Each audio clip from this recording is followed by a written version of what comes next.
C'est vous qui le dites. Je vous informe tout à l'heure et je vous dirai où est-ce que ça a été pris en compte. Pas à ma connaissance en tout cas. Oui, je vais vous indiquer ça. Parlons de la commission d'enquête nationale que vous détestez. Est-ce que vous savez que cette commission était composée des avocats, des magistrats, des activistes des droits de l'homme connus pour leur honorabilité? Il est facile de le dire, mais nous n'avons pas eu confiance à cette commission, malheureusement pour vous.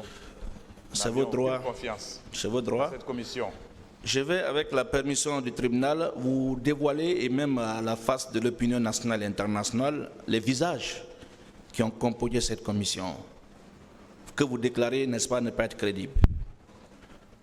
Il y avait à sa tête Sirima Kouyaté, qui est magistrat aujourd'hui à la Cour suprême, Doura Chérif, on n'a pas besoin de décret personnel, CCTA, ancien membre de la Cour constitutionnelle, Massouma, magistrat en service à la Cour suprême, Baïla Diallo, aussi magistrat, Chérif Ibrahima Chérif Kamara, magistrat, Aïdara Wala, Mohamed Lamine Souma, avocat, Amara Chérif, avocat, Francis Charles Haba, professeur d'université et avocat en même temps, Kake Makanera, professeur d'université, Hassan Ba, que vous connaissez bien, grand médecin légiste, Omar Taïbata Badlé, Fromo Frédéric Loa, Pierrette Tono, Morgan, Fatmata Morgan de la société civile, Pierre Koivogi, Sedouba Djoubaté, Michel Koriman de la France.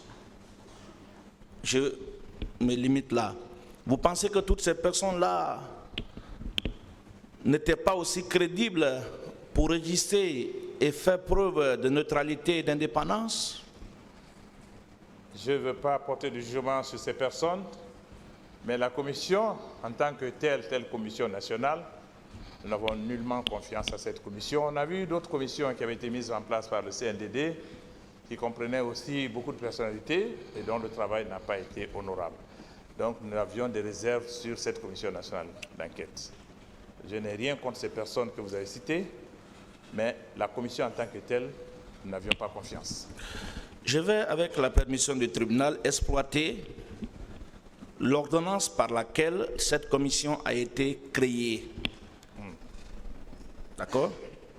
Je vais, avec la permission du tribunal, aborder l'article 2 de cette ordonnance qui dispose comme suit. La Commission nationale d'enquête a pour mission d'enquêter au fin d'établir la vérité sur les événements du 28 septembre 2009, ainsi que sur les préparatifs et plus généralement sur tous les faits qui en découlent directement ou indirectement. N'est-ce pas là l'expression d'une volonté politique pour faire la lumière sur cette affaire? Vous me rappelez une expression bien connue dans l'histoire de notre pays, la vérité du ministre. Je pense que cette vérité dont il parle devait être de ce genre-là. La vérité qu'eux, ils voulaient. On l'a dit ici en d'autres circonstances. Et nous savons ce qui s'est passé avec cette vérité du ministre. Et donc c'était une espèce de vérité comme ça. Et nous n'avons aucune confiance à cette commission. Vous savez, Maître, le 28 septembre était un événement mondial.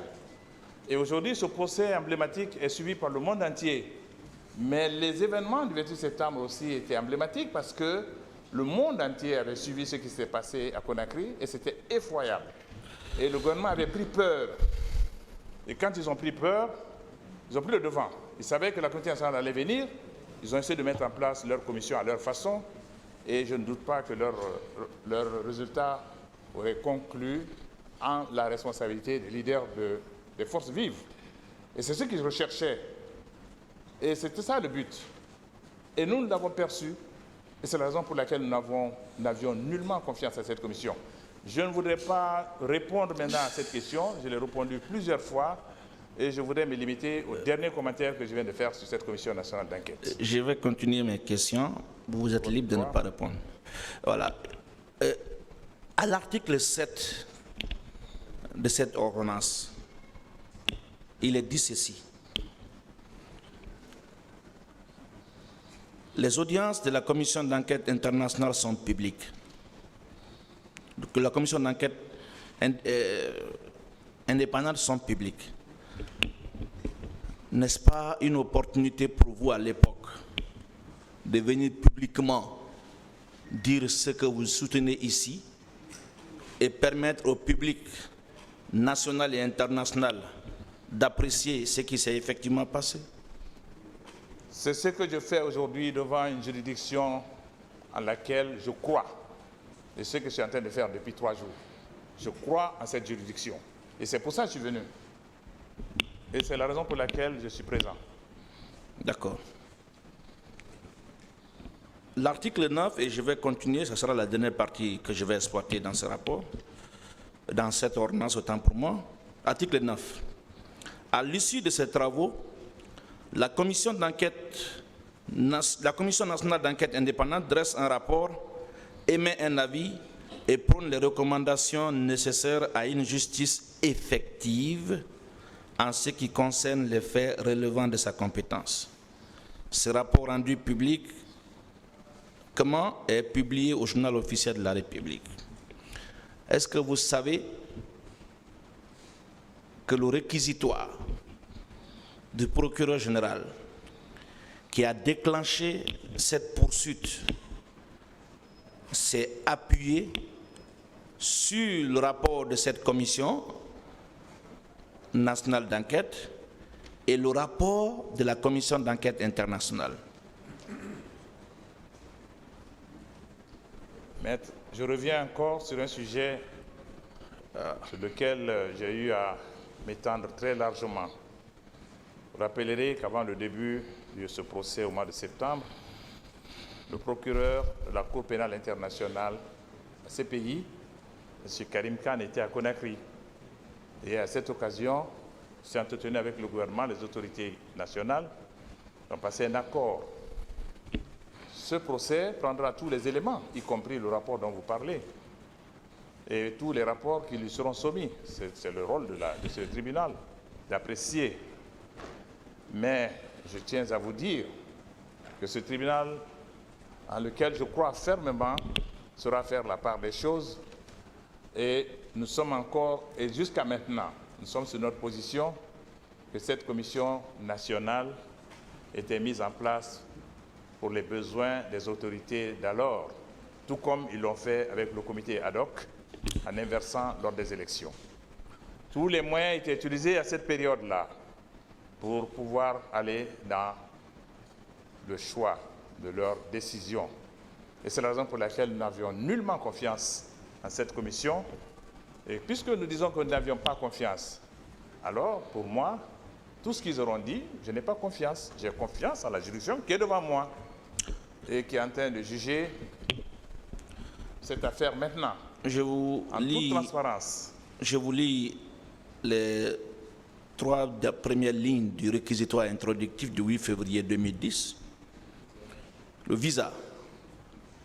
Le procureur général près la Cour d'appel de Conakry, vu le rapport de la Commission nationale d'enquête indépendante sur les événements du 28 septembre 2009, le premier acte visé, vu le rapport de la Commission internationale d'enquête sur les événements du 28 septembre 2009, attendu qui résulte contre Aboubakar Sidiki Diakité alias Toumba et tous autres, je vais me faire l'économie de l'île Aurès. Vous vous dites ici que vous n'avez pas confiance au travail de la commission d'enquête nationale. Et pourtant, c'est sur la base de ce document que cette justice que vous louez aujourd'hui est en marche. N'est-ce pas? Je n'ai pas fini. N'est-ce pas? Vous êtes en train de vouloir une chose et son contraire? Maître, vous ne comprenez pas l'enjeu de ce procès. Lorsque je suis arrivé ici, le premier jour, lorsque j'ai pris la parole, j'ai fait un rappel historique des événements qui se sont passés au stade du 28 septembre. Le dossier qui est en jugement est un dossier qui porte sur des crimes contre l'humanité. Donc dépassant les limites d'une juridiction nationale et qui relève de la compétence de la Cour pénale internationale. C'est uniquement au nom de la complémentarité, j'ai largement expliqué la complémentarité, peut-être que vous l'avez compris, mais c'est au nom de la complémentarité que ce tribunal juge aujourd'hui d'une affaire de crime contre l'humanité, quelle que soit la qualification qui a été donnée au début de ce procès. Je suis certain qu'avant la fin de ce procès, il y aura une requalification de ce qui a été dit. Et donc, ce qui a été dit et ce qui est réel, c'est que ce tribunal est là sur un dossier qui est toujours inscrit au rôle de la Cour pénale internationale, dont elle s'est dessaisie en donnant plein droit à la Guinée au titre de la complémentarité. Et c'est à ce titre que ce tribunal siège aujourd'hui. Et la communauté internationale a l'œil sur Conakry. La Cour pénale aussi suit ce procès. Ce procès va se dérouler selon les normes régulières. Et comme je l'ai dit, je n'ai aucun doute. Très bien. Je fais plus confiance à cette juridiction que cette commission qui avait fait son travail de l'époque et qui était une commission aux ordres. Très bien.